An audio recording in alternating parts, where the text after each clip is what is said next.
Okay, hello and welcome to my corrections video.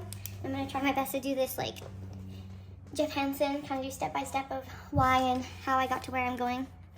So the first question is, so Mike the contractor needs to lift in a 200 kilogram concrete pipe. So this 200 kilogram is important just because it's a good reference point, because the rest of the question you'll kind of see that we're not really getting into the nitty gritty of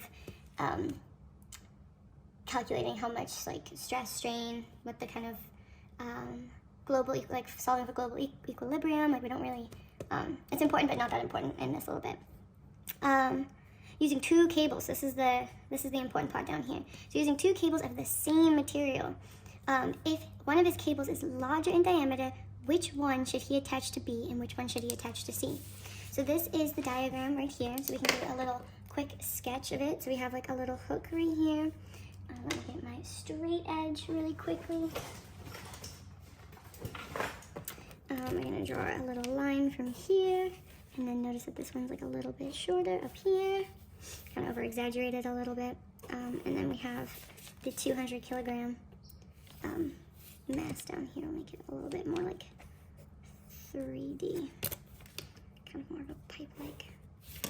Okay, so I know that this little thing goes around here. This is right here. We have G that's in line with the hook right here.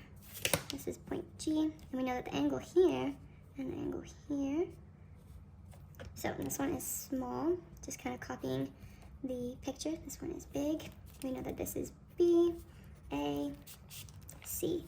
Now diagrams are always super important because we are able to kind of break down and have a different, we can always gain different perspectives, so I'm kind of drawing it down.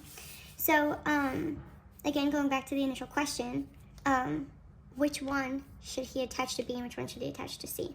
Okay, so we know that these angles are going to play a massive part in being able to understand what's like kind of going on inside here.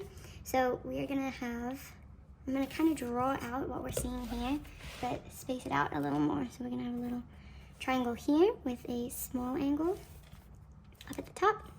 And then we're going to have a very similar looking triangle, but with a way bigger, kind of over-exaggerated angle up at the top. Okay, so this is representative of point A, point B, and point C. So this is going to be TAB, this is going to be tension in here, and it's also going to be tension from A to C, right? Those two ropes are going to be in tension. So from here, what can we decide? So we should know that we can kind of break this down a little further from like logic, I guess, in a sense. So we know that the larger cable should go on the side with more tension. And how we decide which one has more tension is because the way that AB is experiencing a larger vertical load over a shorter kind of like distance, we know that there's going to be kind of proportionally more weight coming down from AB, and there's going to be more tension on this side. Therefore, I believe that the weight should be mostly kind of coming over onto this side of here, because this angle, even though in this diagram I've drawn it a little bit bigger, it should be smaller. So for that reason, I think this TAB is going to be where we should put the larger cable.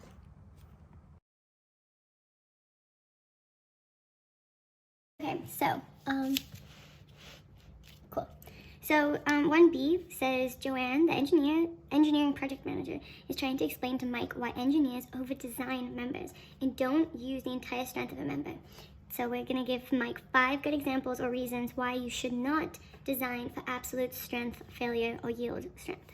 So the first example that I'd like to give is safety. So we want to keep the structures from failing so we can account, so like me explaining kind of my point for this is we want the structures, keep them from failing. So we account for the deterioration and natural corrosion. So just kind of taking that into account. So if we, you know, use the entire strength of the member, a little bit of corrosion, there's gonna be no like wiggle room. There's no leeway, right? It's just kind of like, we have to understand that we have to keep people safe, and we have to understand that materials will deteriorate and kind of naturally corrode over time. So that's why we would not want to kind of over design these members. The second one is can insert the picture, but I'll try, is the picture from the fire test. So one of our slides in class, we used a picture of a building that was used for fire testing, and the metal I-beams, I believe, or metal beams that were in the ceiling, kind of being like structurally, kind of holding the whole place up, were completely deformed. But the building was still standing. So I feel like this is a good example of something that if we over-designed this, and the deformation was so severe, well, not even so severe, there's just some deformation can be considered failure. Like, no one's going to feel safe walking into a building where the metal ceiling pretty much is kind of concaving down, and everyone's like, what the heck? So that's my reasoning for that one. The third one, so when analyzing stress strain, we don't actually account for the highest possible stress strain. So this is like when we're talking about, again, like which materials we choose to use and why. We always want to like analyze the stress strain graphs with like extreme detail, but the greatest point that we're trying to get with that is the average stress strain doesn't really account for the highest possible stress strain. So that, again, kind of circles back to why we don't want to over-design members. Buckling before failure. So again, that kind of leads into that fire test, but kind of is a little bit more of a broader idea. Many materials will buckle before failure, and we have to also like account for that, you know. So, and again, I think that circles back to kind of more of the safety of it, is people aren't going to want to walk in a room where, like, you know, the pillars are kind of starting to buckle and it doesn't really feel safe to be in there. The last one is when discussing stress from applied loads. So it's going to be higher in the region that it's applied. So like my balcony, for example, like we have to account for the concrete kind of barrier that we have, and then as well underneath, I have the parking garage directly underneath me. So that is distributed quite evenly. But, you know, if I go out there and my whole friends go out there and we go have a party and jump around, the designers have to kind of account for that. So if we kind of pushed it to the level of max, you know what I mean, what the materials can withstand, and then you go and push it to its absolute limit, it's unfortunately going to fail. So that's why we try our best to not over-design members. So the last question, 1C on the front page, it says, would a pin in double shear condition at B require, so B is like right here, this one's B, I don't know if you can see it on the camera, require a larger or smaller diameter than one in single shear. So my reasoning for this is double shear has two load paths, so it, I guess I can do a little drawing in just a second, but which means it has less shear than a single shear pin, thus requiring a smaller diameter than the single. So if we had, you know, maybe I can kind of, you know, a pin, and then, oops, maybe I haven't drawn this very well. So it's gonna be quite big.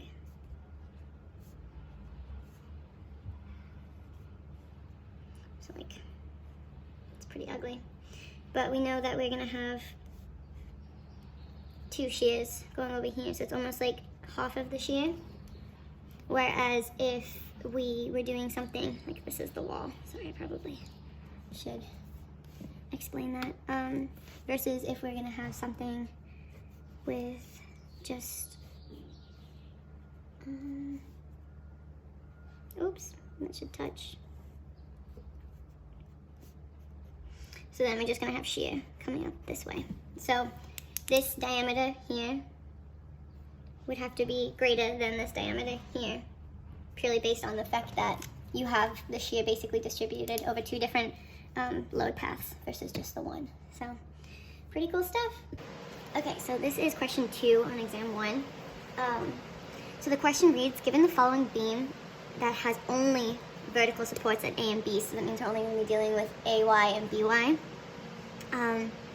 we're then going to find the internal forces at C, and then using those internal forces at a cross-sectional area of 4.2 inches squared, find the average shear stress at C. So as I've written here a couple times, to find, the average shear stress at C, we're going to use this equation where it's average shear stress equals shear at that point over the area. So we're given the area, we are given the fact that we only have vertical support, so we can actually make the assumption, so by inspection, we're only AX, and I guess I should write BX as well, I guess I'll put that right here, BX is going to equal 0, and then we also know, because there's no forces in the X direction, we also know that there's going to be no normal force, internal moment force. Alright, so with that being said, let's jump in. So, inspecting these triangles, we can see that the bases are both 6 feet. We also know that the heights are both 6 kip per feet. So, and they both come and meet kind of here. So I'm going to assume that they are symmetrical. And with that knowledge, we can kind of, only have to solve for really one side. And since we're dealing with C, we're going to focus on the F1 side versus the F2 side, so like the left side. So starting with calculating the resultant distributed loads. All this means is we are trying to figure out where, if we were to isolate F1 or F2, what would that load be at that point. So we know that we're dealing with a triangle, so we're going to deal with 1/2 base times height, and then obviously for a rectangle it's just base times height, so we're just going to go off of traditional geometry with that one. So we're going to do 1/2 height times base. They're interchangeable, but we have the 6 kip per feet, and then we've got the 6 feet, which is 18 kips. So we know that F1 and F2 are pushing down with 18 kips each. Step 2 is going to find this global equilibrium. So this is important just for solving, I guess, the external forces, so we can actually solve the internal forces and have enough enough knowns to solve for the rest. So by doing this, we are going to take a moment about B to try to find A. So we're going to start at B. What is going to affect B? What's going to, contribute to the moment here? So we're going to start with F2, which is at 2 feet. We can figure out that it's at 2 feet because of, oops, what am I doing? My little notes are over here. Sorry. So 2 feet, that's just kind of where the centroid is for the distributed load. So we know that it's going to come down at 2 feet away from each vertical force. So we're going to have F2 plus 1, F1, 10. So the next thing that affects this is going to be this force, and then obviously AY. BY, you cannot, nothing at the point. It has to be perpendicular. It can't be with it. So BY is not affecting the moment at B. It'll affect the moment at A though, but not at B. So rearrange the equation, solve for Y, AY, you get 18. It's always nice when you kind of have numbers popping up, pretty similar ones. Anyways, so step 3, we're going to take a cut at C and analyze it. So this is my little drawing here, which is derived from this one up here, because we're going to take a cut just right down at C. So we're going to solve for the triangle and the rectangle, or at least kind of do the same thing with the distributed load. So we know that, again, it's going to be like 1/2 base times height. So we know that the base is 3 feet and the height is now 3 kips per feet, because if we know that this is at 3 and the whole thing's at 6, we're just kind of chopping that thing in half. So we get for the triangle 4.5 kips, and for the rectangle, super easy. You have 3 times 3 base times height, which we get 9 kips for. Once we solve for the, again, kind of the distributed loads at this section, we're then going to kind of solve for what AY is doing in this section. And then, we're going to do the summation of forces in the Y direction. So then actually we're going to actually solve shear from this. This should be not AY, but VC.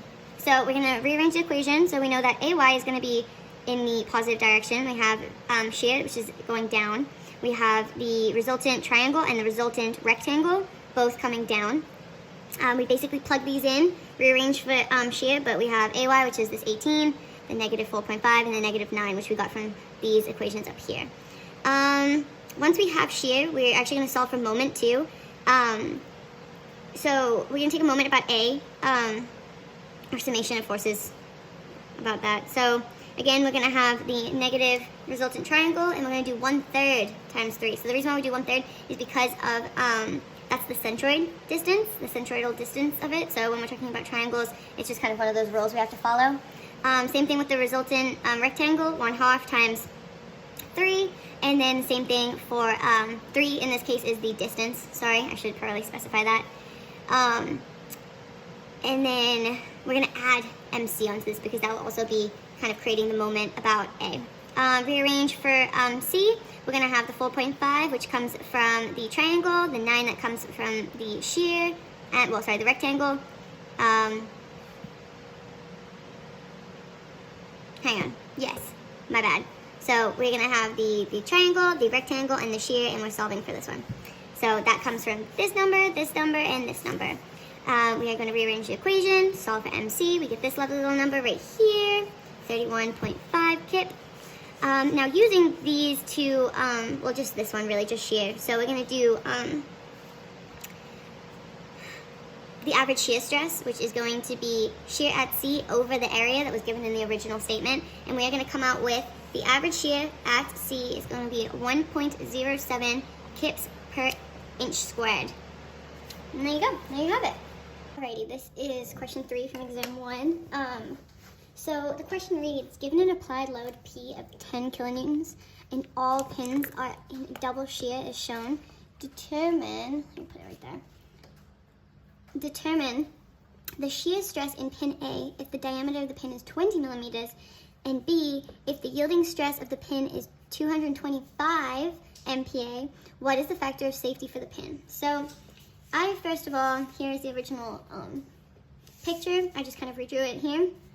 Oh, well, kind of redrew it. I forgot that there's a 30 degrees right here. So redrawing this, our initial knowns, so what we really need to know for the first little bit, is that P is equal to 10 kilonewtons, and we know that all the pins are in double shear, and the diameter is 20 millimeters. So with this information, we are first of all going to find the global equilibrium of the beam, so just from B to A. So first of all, I would like to take a moment about A, okay? So we have to then take into account all the different P's and all the different distances from A. So first of all, we're going to start off with 2P, which is this, I guess you could say just load, I guess. I don't know. Just 2P right here. So we know that it is 0.5 meters away from A. So that's how we get this first little bit. We're then going to add the 4P to where it comes down on the beam, which is actually 0.5 plus 1.5, so that's how the 2 comes about. We do the same with 4P and then P, so we're just adding up where we get to 4P and then adding up further till we get to P. So then we'll notice that there's this little bit of distance left, and we also have the force that's coming from BC. This is also contributing to the global equilibrium. So let me just draw this in. So we're going to call this FBC, and then we also know that there is an AY that we're going to have to solve for, and an AX that we're also going to have to solve for. So because this is coming in at a 30-degree angle, we have to take that into account. So that's where the sine of 30 comes from, and then the 5. So the 5 is just the total length. The force sine of, just because we know this measurement, and we know this. Well, we don't know it, but this is where the angle is getting measured from. So we rearrange the equation to solve the FBC, which we end up getting 110 kilonewtons. So this is the overall force, I guess we can loosely say, coming from FBC. So then moving on, we also need to find AX and AY. We can't assume either of them because we have this contributing factor over here that is coming in at an angle, so it requires just a little bit more math. So first of all, I decided to solve for FX, which would be, we need to take I'm assuming that AX is positive, and I'm assuming because we're in tension here, that this is going to be negative FBC cosine of 30. And we're going to set that equal to 0 because we want global equilibrium. Rearrange the equation, solve for AX, we end up getting positive 95.3 kilonewtons.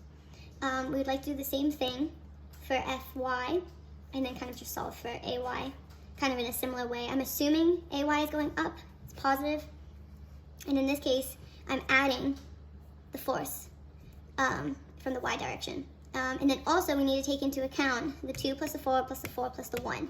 So that's how we get 11P. So it's 2, 6, 10, 11. Rearrange the equation, solve.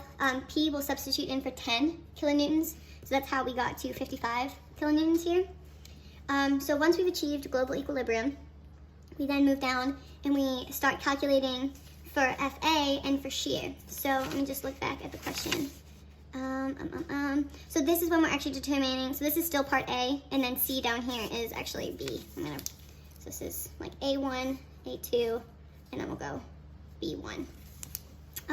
So solving for the forces and then obviously shear. So what we're going to do is we're going to take this really neat triangle that we have, and we know AY and we know AX now. Just kind of keep it in frame. So because we know these, we can actually solve for the force. So we're just using basic trigonometry here. So we have just kind of a squared plus b squared equals c squared kind of deal. So in this case, it's not squared, but you kind of see where the triangle is. So once we do all the plugging in and all the math, we come up with this really nice 110 number, which is nice to see because it's very similar to this one up here, which I feel like is always reassuring when we have numbers kind of reoccurring. And because it says in part A, oh sorry, not even part A, just even in the question, it's double shear. So what we know about double shear is that it goes through two different paths. So that's how we know that we are going to divide it by 2, and that's how we get the answer of 55 versus 110. So if this was a single shear, like the pins were just in single shear, it would just be left alone as 110 kilonewtons. So, solved for global equilibrium, we've solved for shear. Yeah, cool. Okay, so we're going to calculate the factor of safety. So we're also going to kind of take little bits of A and put it into B. So the equation that we'd want to use is T allow equals shear over area. And when we're talking about area, we're actually talking about area of the pin. So because we know that the diameter is 20 millimeters, we're actually going to put in our calculated shear over diameter squared times pi divided by 4. And that is just one of our equations that we've learned in class that we'll continue to use. But this is how I ended up getting this number. However, we have to take into account that we are dividing kilonewtons by millimeters squared. So this is when we get the GPA, but we want to answer in MPa because we'll end up dividing later on, and we want kind of all of our units to stay the same. So to get from GPA to MPa, we multiply by 1,000. So that is how we end up getting the T allow. I'm sorry, I shouldn't say T allow. It should be the yielding stress allow, I guess, of 175 MPa. So when we're calculating factor of safety, we actually do stress yield over stress allowed. Wait, that's not right. Sorry. We do, the yielding stress over yielding allowed. So this is how we end up getting the 225 comes from the given, and we then use our calculated allow to then solve for the factor of safety. So if we were to round this factor of safety, we would probably have it, getting ahead of myself, we'd probably have it at like 1.3 factor safety. And that's how I got to that answer. Hopefully this is right. Okay, hello everybody. So this is exam 1, question 4. So, before we even kind of get into the nitty gritty of it, we're just gonna read the question. So a force P is applied to a member as shown. It's just down here. If the BC rotates 4 degrees clockwise, what is the strain exerted on the cable BD? So, I kind of redrew, kind of blew it up a little bit too, this diagram here. Blew it up so we can kind of have a look at it and analyze it. So, the first thing I noticed is that it's asking us so if it's rotated 4 degrees clockwise. So something in engineering that is really kind of nice, and honestly most high level math, kind of physics classes, we use small angle approximation. So it just means anything kind of under, I know different classes have different ones, so like I know physics we say anything under 10 degrees, in engineering we're using 20, so anything under about 20 degrees is considered small angle approximation. So what's this saying? It's saying that it will move such a insignificant amount that it's important to recognize, but it's not going to affect the overall kind of structure, in a sense, like overall kind of analysis. So with that being said, we are given the original length. We can also solve for the length of AB, the original one, not the original one, the one that's going to be rotated about 4 degrees Celsius, not Celsius, 4 degrees, period. So with that, all I did was solve for it as if it was just a regular triangle. And I ended up getting this length being 424.26 millimeters. Now with that information, it's important to note that we're going to be solving for the strain exerted. So we're going to solve for this little bit down here. Well, no, we're not. We're actually going to solve for, we're going to solve for this little bit. So by doing this, we're going to use a known, just basically, no we're not. We're going to do something a little bit different, and we're going to solve for it using this equation here. So we find out that this little bit we'll then have it at 29.595 millimeters. So with knowing this, we know that this length, LAD, and LAB are going to be equal. Moving on to actually solving for the strain, we are going to use the equation L nu equals 2LB, because I could have labeled this like as AD, but AB squared minus 2AB cosine of 94. So the 94 actually comes from the fact that we've rotated our 90-degree angle 4 degrees. So that's how we got this 94 degrees. So we then just use kind of Pythagorean theorem to figure out what L nu is going to be after. So this is before, this is after. I probably should have made a note of that. We then solve for the delta L, or we can kind of just skip to this equation right here. It's pretty much the same. But we're going to take our original, L original, and plug it into the equation that we have L nu minus L original. And it gives us this difference. And then we divide it by that L original. So here, down here, I guess this is, I probably could have skipped over this section, but I just wanted to elaborate a little bit on what I was doing and where I was getting the numbers from. So yeah, that's basically how I got the fact that the strain exerted on the cable AB is 0.0343. Oh, sorry, not AB, BD, because we're solving for L nu. So, yeah, hopefully that made sense.